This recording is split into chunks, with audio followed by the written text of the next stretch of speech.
کوئی ایسا معاملہ نہیں، اللہ کا شکر ہے۔ نیکسٹ۔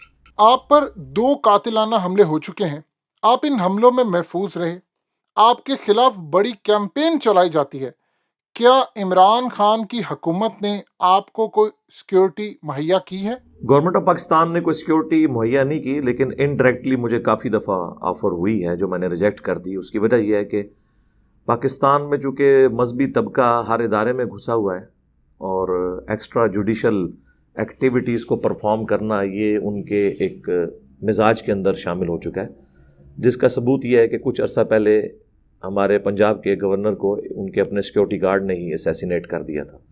اس لیے اس قسم کا رسک ہم لے نہیں سکتے۔ باقی سنت دعائیں اور اذکار ان کے اوپر ہم چل رہے ہیں، اللہ کا شکر ہے۔ یہاں ہماری اکیڈمی کے اندر جو سیکیورٹی کا سلسلہ ہوتا ہے وہ ہمارے اپنے اسٹوڈنٹس ہی اس کو دیکھ رہے ہوتے ہیں، وہ بڑے اچھے طریقے سے ہیں۔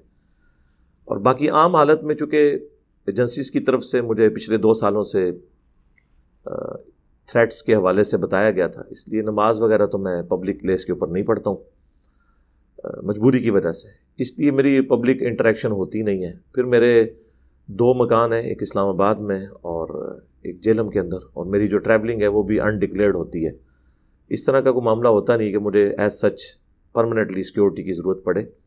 بہرحال میرے اپنے اسٹوڈنٹس تو میرے ساتھ اویلیبل ہوتے ہیں اور لائسنسڈ اسلحہ بھی ان کے پاس موجود ہوتا ہے، اللہ کا شکر ہے۔ تو آپ لوگ بس دعاؤں میں یاد رکھا کریں، ہم بھی دعائیں کرتے ہیں پوری امت کے لیے، آپ بھی دعا کریں کہ اس دعوت حق کو اللہ تعالیٰ دنیا کے ہر مسلمان تک پہنچائے۔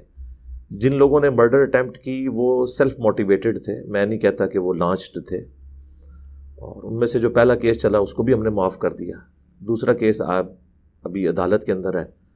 جب وہ بھی معافی پہ آئے تو انشاءاللہ تعالیٰ ہمیں کوئی ضرورت نہیں ہے کسی معصوم بچے کو جس کا دماغ مولویوں نے خراب کیا ہے کہ اس طریقے سے اسے عبرت کا نشان بنایا جائے۔ جتنی سزا کاٹ لی اتنا کافی ہے۔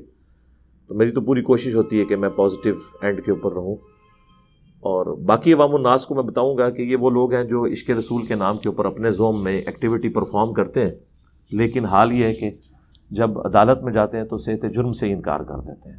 حالانکہ یہ دونوں جو مرڈر اٹیمپٹس ہیں ان کی ویڈیوز بھی ریکارڈڈ ہیں ہمارے CCTV کیمرہ کے اندر، اور پبلکلی ہوئی دوسری اٹیمپٹ جو ہوئی مارچ 2021 میں تو سینکڑوں لوگوں کی موجودگی میں ہوئی، اس کے باوجود انہوں نے صحت جرم سے انکار کیا۔ اس سے اندازہ لگا لیں کہ جب انسان جیل میں جاتا ہے، حوالات کی ہوا کھاتا ہے، تو پھر اس کا وہ سارے کا سارا خمار اتر جاتا ہے۔ جی نیکسٹ۔ مفتی طارق مسعود اور دیگر علماء ہر دوسرے روز آپ کو مناظرے کا چیلنج دیتے ہیں، آپ کئی دفعہ انکار بھی کر چکے ہیں اور اپنی پوزیشن بھی واضح کر چکے ہیں۔ اب ایسا کیوں نہیں کرتے کہ آپ ہر فرقے کے لیے 10 سوالات کا ایک پیپر تیار کر دیں یا ویڈیو بنا دیں، یا سب کو کہہ دیں کہ یہ ہیں وہ سوالات، آپ جوابات دیں تاکہ عوام کی تسلی ہو جائے۔ اگر آپ سے کسی کو کچھ کہنا ہے تو وہ آپ کو 10 سوالات کا پیپر بھیج دے یا ویڈیو بنا دے تاکہ مناظرے کا جھگڑا ہی ختم ہو جائے۔ دیکھیں میرے بھائی، ہم نے تو